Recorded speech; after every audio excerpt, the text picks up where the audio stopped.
The emotional self. We can now look at emotion-based theories of the self. Susan Greenfield starts by trying to thoroughly debunk the whole idea. Greenfield claims that the self and the mind are synonymous. However, she also claims that emotions are an abrogation of the self.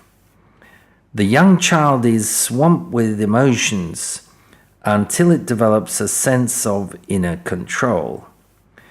Emotions involve relinquishing that control. Greenfield gives several examples: the emotional behavior of children, the ecstasy of ravers, the mercurial extreme terror and rage of schizophrenics. These are instances, she says, where the self is forgotten in favor of a literally sensational experience. Greenfield's theory claims that what she calls the personalization of the brain is an entirely cognitive process, and that emotion actually hampers and works against personalization. She says, quote, "The more we feel, the less we are literally ourselves. The less we are encumbered by previous idiosyncratic associations that personalize the brain into a mind," end quote. On the other hand, Greenfield, I believe, has an overly simplistic model of the emotions, i.e., that they function as simple passive reactions to opportunities for sensation from the environment.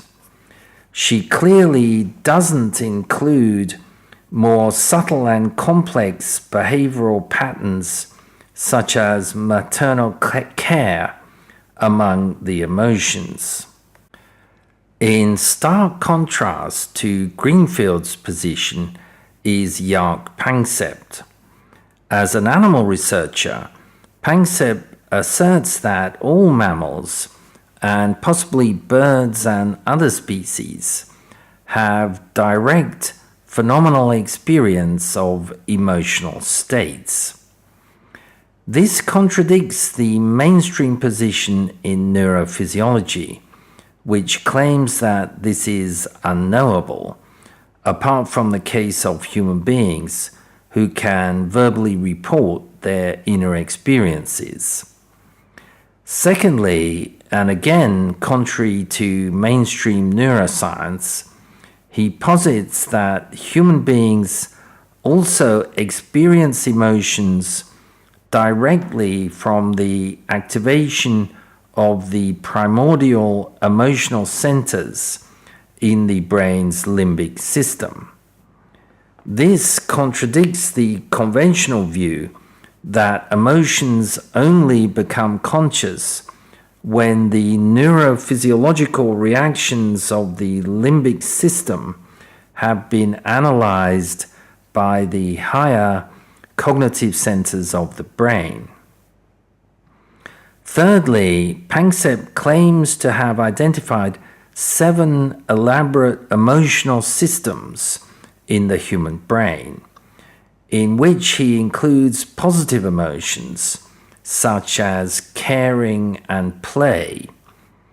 He calls the emotions evolutionary tools for living, and they guide the self in its confrontations with its environment. These tools are quite similar in all mammals. We, and possibly other mammals, use an embodied core self to engender organismic coherence. He also suggests that this embodied self may provide an understanding as to how phenomenal experience first emerged in mind-brain evolution. Panksepp claims that basic emotions are in the category of primary experiences, like seeing a color, and specifically that language adds nothing to such experiences, but merely labels and represents them. Thus, emotional experience itself, like seeing the color red, does not require any conceptual intelligence. Panksepp makes a clear distinction in this respect between qualia and concepts. He argues that a concept is an abstraction, usually gleaned from a multiplicity of experiences. Edmund Rawls and others suggest that emotional evaluations somehow become concepts too, and that we only experience emotions when we put them into words.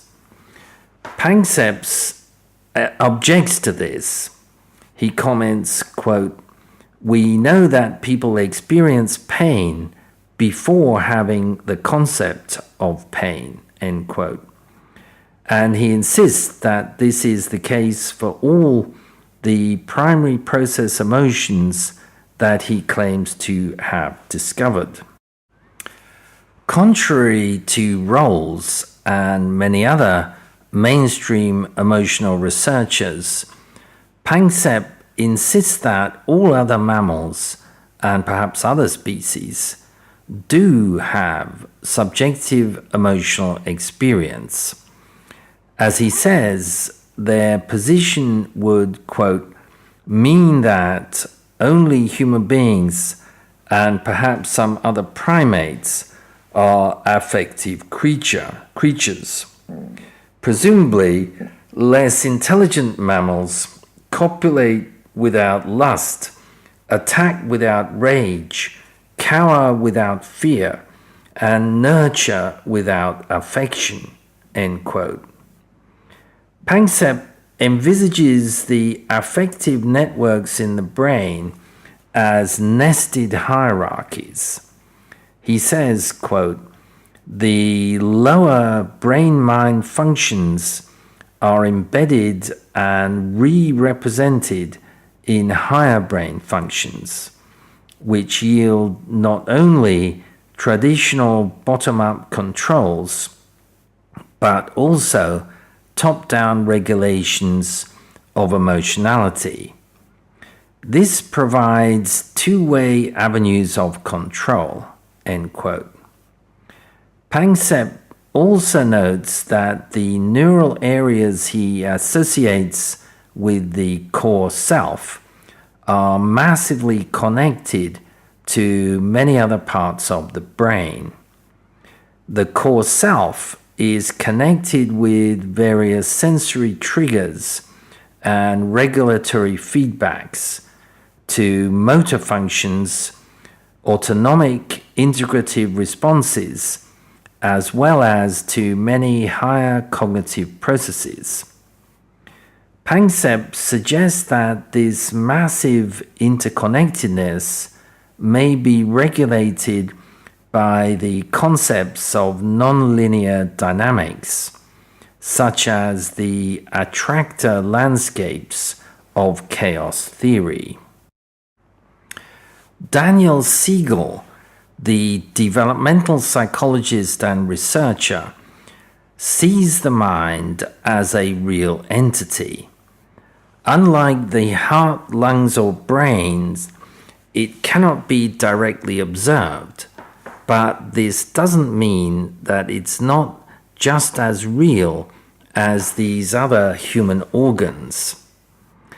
Siegel is also very clear as to the function of the mind.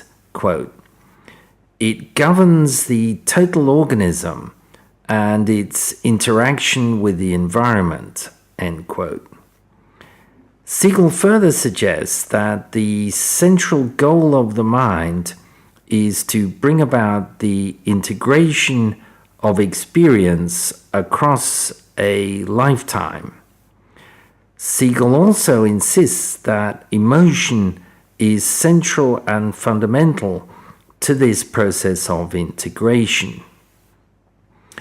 The quality of an individual's interpersonal relationships, especially during early childhood, are, according to Siegel, crucial to the process of trying to coherently integrate experience.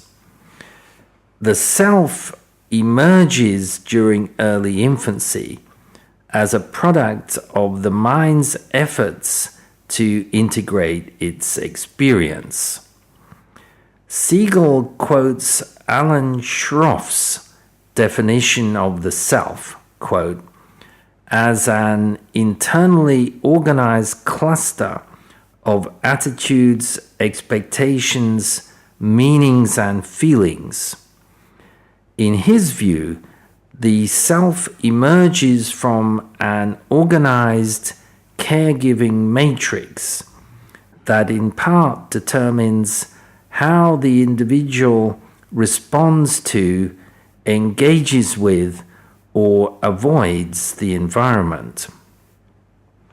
Relationships also determine how children interpret experience, end quote.